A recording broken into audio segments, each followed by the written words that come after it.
Good evening, I'm Katerina Georgieva. This is CBC Windsor News. Thanks for joining us. We are tracking lots tonight, from Budget Day at City Hall to a new treatment hub for people who are homeless or suffer from addiction. We'll have all that coming up. But first, police are investigating a shooting in the downtown core. Pratyush Dayal has more. Earlier today, this area had been marked off by police since just after 7 this morning. Police had been called outside the homelessness and housing help hub near Wyandotte Street East and Glengarry Avenue. It's where officers found a man with a gunshot wound. Emergency services performed first aid and the man was sent to hospital, where he was pronounced dead.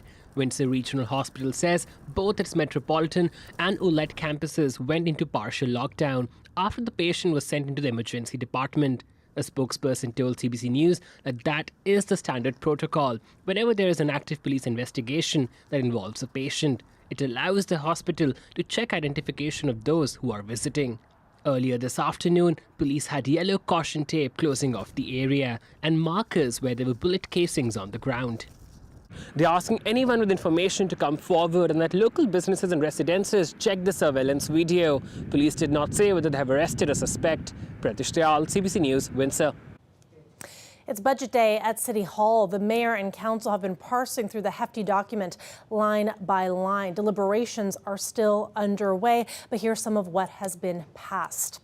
Windsor Council has decided to cut back the days staff can work from home. There's about 500 staff who are approved to work in a hybrid model, and they work on average of 1.5 days from home. And that's going to change in 2 months.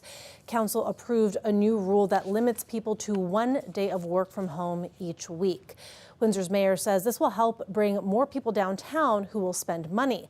But the union representing the majority of workers says that this change could lead to retention issues. CUPE 543 said staff will likely look for other jobs with more flexibility. And City Council has killed school bus extras as part of this year's budget. These buses are city buses used exclusively by students at 4 high schools, and the changes won't start until September. These buses are paid for by students and are a direct route from neighborhoods to schools. It's used by students at Vincent Massey, Holy Cross, St. Joseph's, and Riverside. The buses will be redeployed across the regular routes in those areas. Councillor Fred Francis tried to kill the plan, but a majority of council decided to move ahead with it. The education directors from both English school boards spoke after the meeting, saying that they are disappointed and expect the decision will take students and parents by surprise. I'm sure some parents and some students aren't even aware that this was coming forward. And unfortunately, I don't think that they'll realize the impact until the first day of school, when there isn't a bus available to pick their child up, or their child is waiting at the regular transit bus routes and the bus is going by them and they're late for school, or they're arriving home late after school.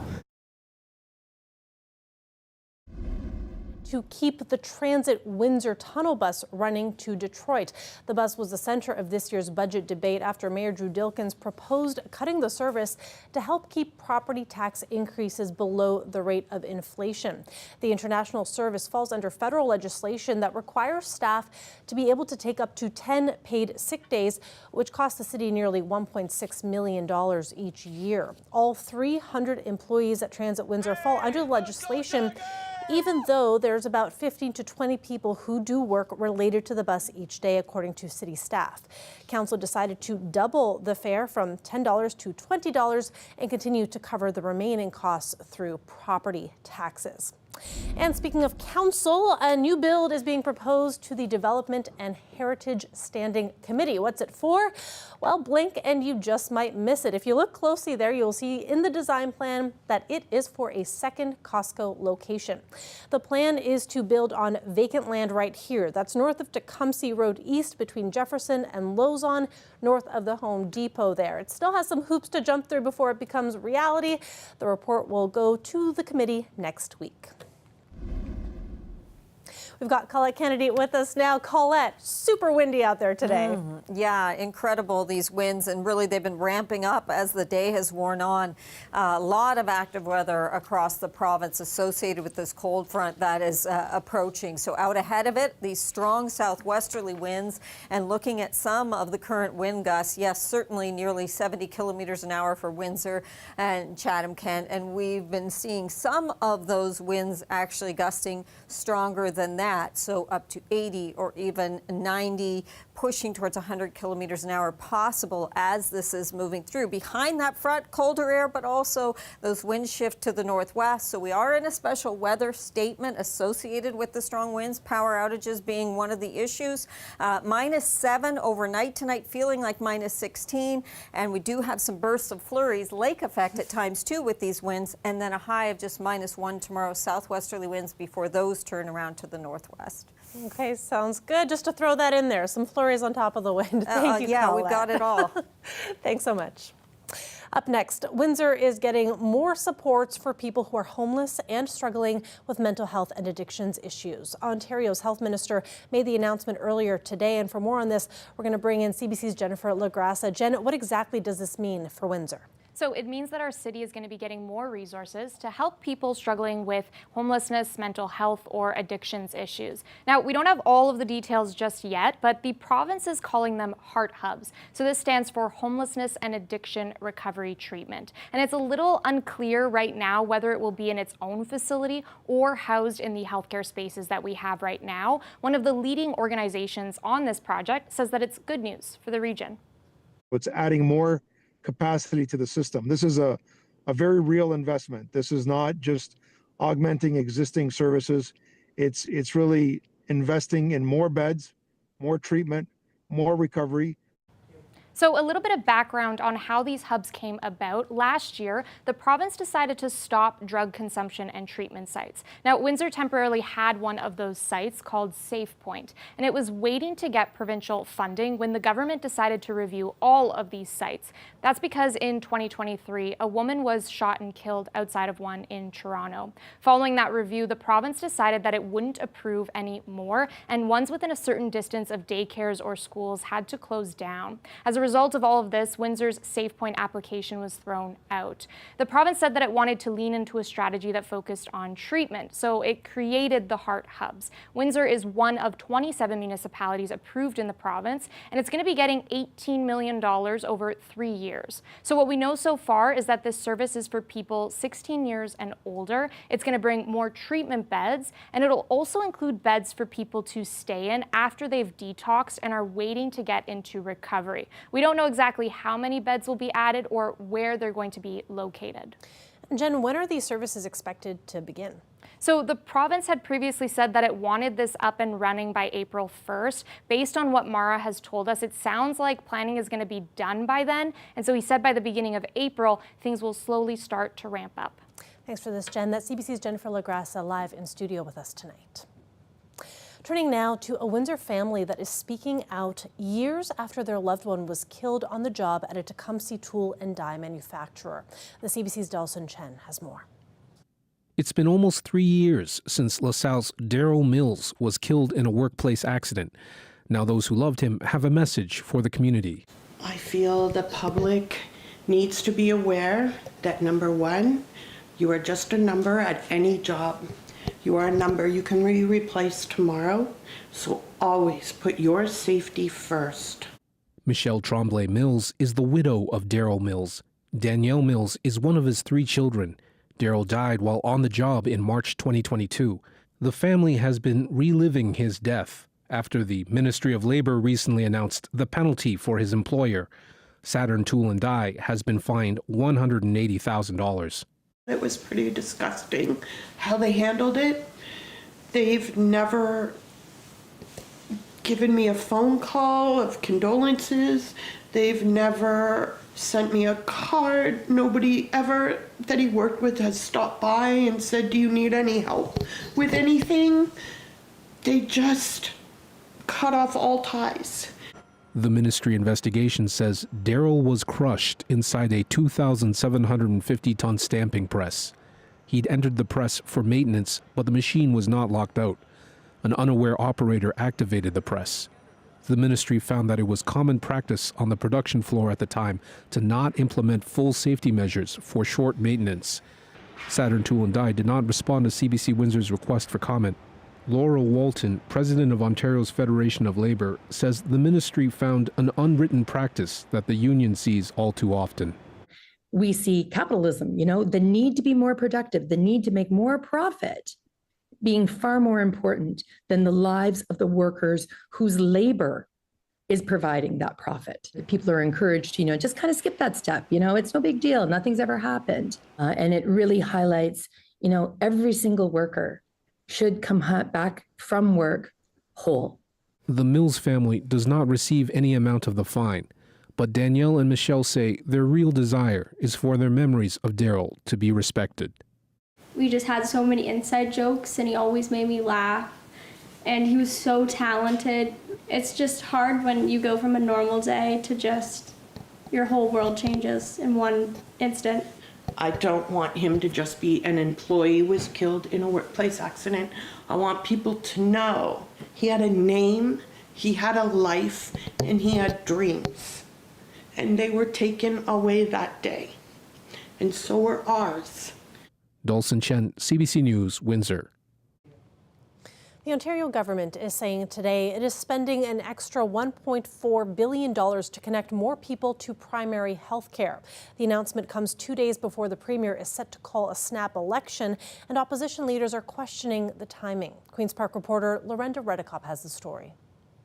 A progress report on fixing the family doctor shortage 2 days before the coming election call. We'll connect 2 million more people to family doctors, nurse practitioners, and primary care teams by the year 2029.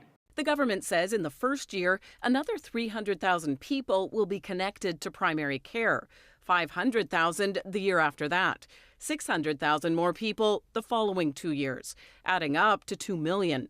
The health minister denies this is a campaign promise. The plan is in place, that work will continue, and we now have that opportunity to build that excitement. The government has come under fire for the lack of family doctors. Earlier this month, more than 1,000 people waited in the cold when a new family doctor in Walkerton was accepting patients. Philpott is a former federal Liberal health minister. Asked if she was being used by the PC government so close to the election. There's nothing political about the work that is going on here. It is a plan to make sure that everyone will have access to primary care. Today's announcement also echoes a campaign promise by the Liberals. To ensure that every single Ontarian has a family doctor within 4 years. Bonnie Crombie's reaction today? Great that they hired on Jane Philpott. I hope they follow her recommendations. But don't you think they've had 7 years to act? 7 years that have been squandered? The NDP leader was out making her first campaign promise, part of a plan to try to reduce gridlock. We're going to take the tolls off the 407 within the first 100 days of our government. She says she'd axe the tolls for truckers on her first day as Premier. Her response to the Ford government's promise today to improve primary care? Doug Ford and the Conservatives have made the problem worse, not better. And now, at the last minute, as they're heading into another election, an early snap election, and they're afraid, they're starting to make more promises that they'll never deliver on. The healthcare update is one of a flurry of government announcements today, with more on the way tomorrow. Also tomorrow, the Premier will visit the Lieutenant Governor, asking her to dissolve the legislature. It's one of the final steps before the early election campaign officially kicks off on Wednesday. Lorena ROP, CBC News, Toronto. And an update now on the Windsor budget. It's now been finalized with a 3.1% increase to the property tax bill. That's about $100 for the average assessed home in Windsor. Let us take a live look outside now with that special weather statement in effect. Hang on to your hats with those strong winds coming through. I even took a walk earlier today and my goodness, I nearly got blown over. Later tonight, of course, as well, more flurries ahead and more of them tomorrow, and we'll have Colette Kennedy back with us later in the program to tell us more about the days that follow. Plus, when we come back, it has been 80 years since the liberation of Auschwitz. We're going to hear from Holocaust survivors right after the break. Stay with us.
Welcome back. Holocaust survivors and world leaders gathered in Poland to mark the 80th anniversary of the liberation of Auschwitz.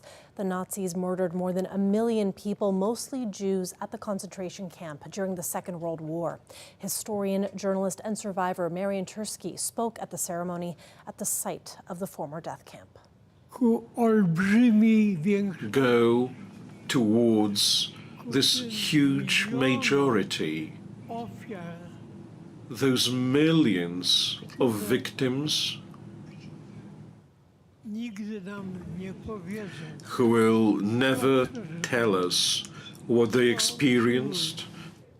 Tursky condemned the dramatic rise in anti-Semitism around the world. 6 million Jews were murdered by the Nazi regime across Europe.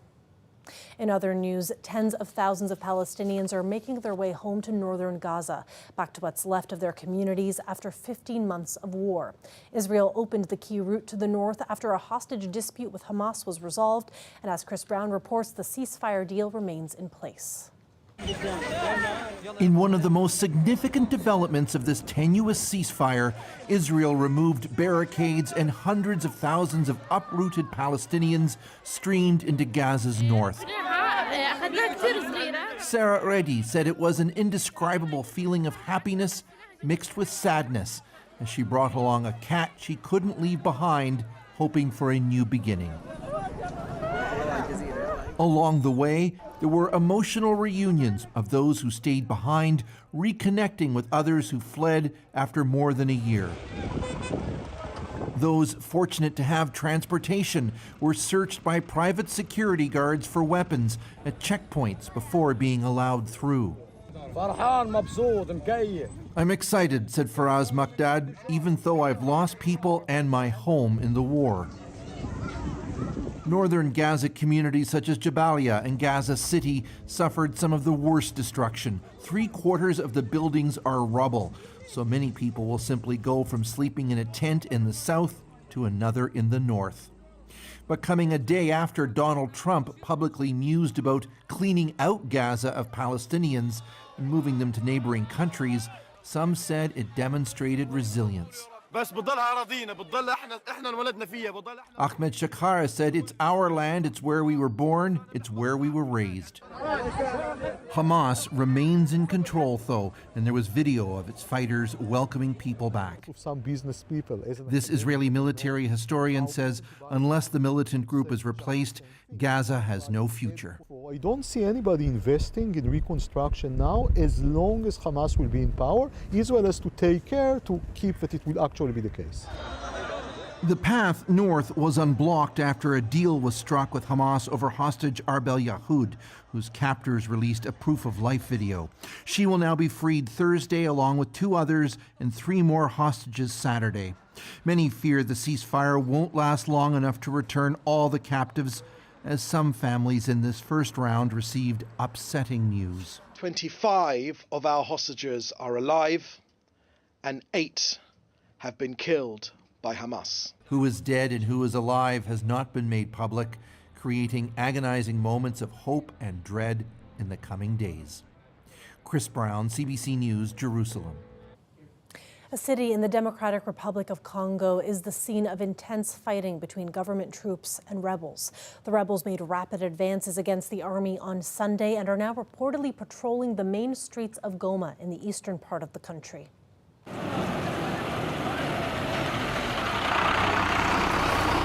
These are scenes from the border post between Goma and neighboring Rwanda. Hundreds of displaced people are fleeing the city by foot. In the past 4 years, the rebels have taken control of large parts of the DRC. The Congolese government has accused Rwanda of sending its troops over the border to support the rebels. Rwanda, in turn, has accused Congolese authorities of supporting militias trying to topple the Rwandan government. And we've also got an announcement today. CBC Windsor News at 6 will now air on TV, not only at 6, but at 11 p.m. as well. That allows viewers to catch up on local news, plus stream on demand, because our newscast is also live and available on CBC Gem, CBC News app, and on the Roku channel. And will also be available on Samsung TV Plus in the coming weeks. Stay with us. We will have Colette Kennedy right after the break.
Colette Kennedy is back with us for more weather. And Colette, let's talk about those winds again because they're going to be peaking tonight. So what do folks need to know? Yeah, that's exactly right with the timing there, because as that cold front gets closer or is passing, that's when we get that biggest surge there of pressure pushing those winds out of the southwest. Then behind it, they turn to the northwest through the overnight. But for now, we're still in this. So special weather statement with those winds gusting to 70 to 80 or more kilometers per hour. Just in the weather statement area, there are wind warnings elsewhere in the province, like the Niagara region. And there, St. Catharines just clocked a wind speed gust of 100 kilometers an hour. So some power outages, that's certainly the potential. There have been some already in the province, so be aware of that this evening. Then overnight, they will diminish somewhat. So as we take you through, just looking at those were the sustained. Here's what we're looking at, wind gusts. There's a pocket there. When we get to that red, yeah, that's another area where they're 90 to 100 kilometers an hour. And as we look at the forecast of where we're going, so we carry on with this evening through the overnight, they drop off. Even after midnight, they'll be easing. And then another system is going to be coming in tomorrow afternoon and evening. And with that one, they won't be as strong, but winds will pick up ahead of that one as well. Our current temperature, we're still hovering there just above freezing. It does feel much cooler than that in areas where the temperature is below freezing. And this is the front and the activity along it. So this is associated, these snow events you're seeing here, but with the winds, that will also bring some of these squalls. So enhancing areas like to the east of Georgian Bay, there's actually a blizzard warning there where you get that enhancement from the lakes. So not much of it coming through. We could get some bursts of snow this evening along that front. Expect at least some flurries. That passes through. Tomorrow morning's drive should be better.